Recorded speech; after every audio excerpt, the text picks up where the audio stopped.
അഞ്ജന, ഈ രാഷ്ട്രീയ നേതാക്കൾ ഒരിക്കൽ പോലും കേൾക്കാൻ ആഗ്രഹിക്കാത്ത ഒരു പേരുണ്ട്. പേരെന്ന് വെച്ചാൽ ആളിന്റെ പേരാണോ? ആളിന്റെ പേരാണ് രാജിന്നായിരിക്കും.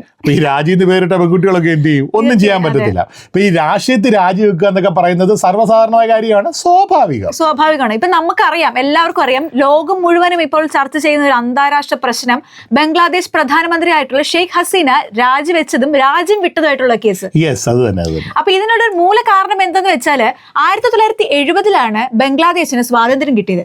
അപ്പോൾ അന്ന് സ്വാതന്ത്ര്യ സമരത്തില് ഏർപ്പെട്ട അല്ലെങ്കിൽ സ്വാതന്ത്ര്യ സമരത്തിൽ ഉൾച്ചേർന്ന കുറെ ആൾക്കാർക്ക് വേണ്ടിയിട്ട് സർക്കാർ 30% ജോബ് ക്വാട്ടാസ് ഉണ്ടായിരുന്നു, 30%. പക്ഷെ 2018 ഹൈക്കോടതി വിധി പ്രകാരം അത് 5% കുറഞ്ഞു. ഇതിനെതിരെയാണ് വിദ്യാർത്ഥി സമൂഹം അല്ലെങ്കിൽ വിദ്യാർത്ഥി പ്രസ്ഥാനം പ്രക്ഷോഭങ്ങളിലേക്ക് ഇറങ്ങിത്തിരിച്ചത്. ഒരുപാട് ആളുകൾ കൊല്ലപ്പെടുകയും പോലീസുകാർക്കൊക്കെ പരിക്കേൽക്കുക, പോലീസുകാരും ഒക്കെ കൊല്ലപ്പെടുകയും ചെയ്തു. പ്രക്ഷോഭത്തിൽ സംഭവിച്ച ഒരു കാര്യമാണ്.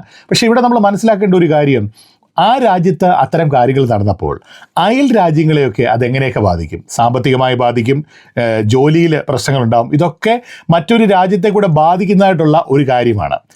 ഇവിടെ നമ്മൾ മനസ്സിലാക്കേണ്ടത്, ആരാണ് നല്ല നേതാവ് എന്നൊരു ചോദ്യം ചോദിച്ചു കഴിഞ്ഞാൽ അണികൾക്ക് മുമ്പേ നടക്കുന്നവനാണ് നല്ല നേതാവ്.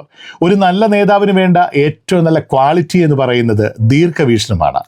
ആ രാജ്യത്തെ ജനങ്ങളുടെ സുരക്ഷിതാവസ്ഥ എങ്ങനെയൊക്കെ മുമ്പോട്ട് കൊണ്ടുപോകാം, ആ രാജ്യത്തെ 100% സാമ്പത്തിക സുരക്ഷിതത്തിലെത്തിക്കാം, ആ രാജ്യത്തെ എങ്ങനെയൊക്കെ പുതിയ പുതിയ കാര്യങ്ങളിലേക്ക് കൊടുക്കാം, ഇതൊക്കെ ദീർഘവീക്ഷണം അത്യാവശ്യമായിട്ടുള്ള ഒരു കാര്യമാണ്. ആ കാര്യമാണ് ഇന്ന് ഞങ്ങൾ ശ്രോതാക്കളുമായിട്ട് ഇവിടെ ഓർമ്മ വെച്ചത്. മോർണിംഗ് ഡ്രൈവാണ് മത്തായിയും അഞ്ജനയും.